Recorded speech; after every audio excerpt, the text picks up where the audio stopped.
과학의 힘, 에너지 청희쌤입니다. 오늘은 암석의 두 번째, 오늘 퇴적암에 대해서 같이 한번 공부를 해볼 건데요.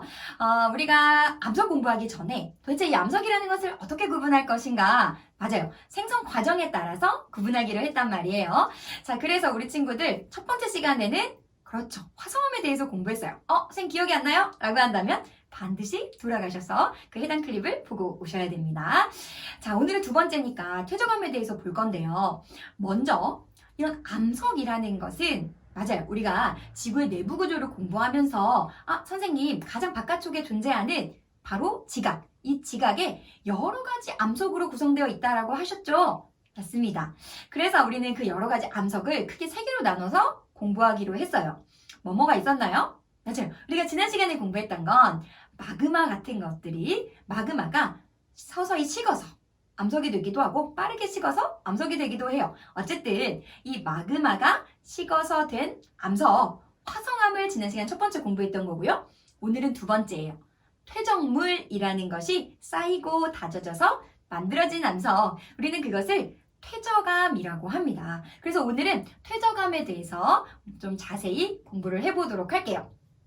자, 여기 나와 있는 것은요. 해안가입니다. 자, 해안가에 바닷물이 들어왔다 나갔다를 반복하겠죠.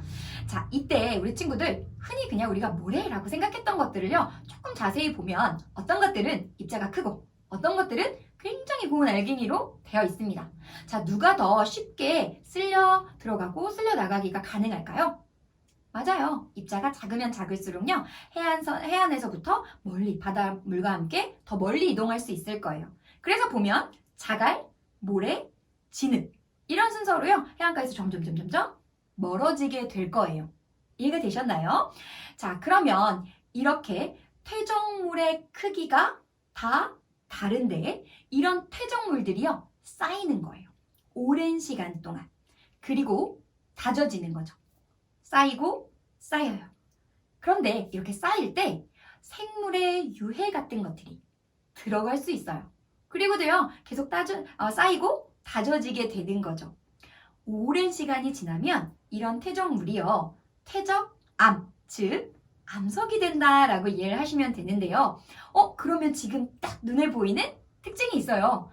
이게 쌓이고 다져지고 쌓이고 다져지고를 반복하다 보니까 그 퇴적물 따라 어떤 층이 보이더라라고 이해를 하시면 되겠고요. 이 층이 바로 퇴적암의 대표적인 특징인 맞아요. 층리라고 이해를 하시면 되겠습니다. 또 어떤 특징이 나타날까요? 맞아요. 퇴적물이 이렇게 막 쌓일 때 생물의 유해가 들어가기도 했었거든요. 따라서 이것이 어느 날 이 퇴적암을 볼 때는 화석 같은 것으로 특징으로 나타난다라고 이해를 해주시면 되겠습니다. 자, 그러면 어떤 암석들이 있는지도 한번 살펴봐야 되잖아요. 자갈이 쌓이게 되면 우리는 여감이 된다라고 이해를 해주면 되겠고요. 모래가 쌓이면 모래 사자를 쓸 거예요. 삼. 그리고 진흙이 쌓이게 되면요. 셰일이라는 이름을 잘 기억을 해줬으면 좋겠습니다. 자, 이렇게 퇴적물이 쌓여서 오랜 시간 다져지고 굳어져 만들어진 암석, 우리는 그것을 퇴적암이다 라고 이해해주면 되겠습니다.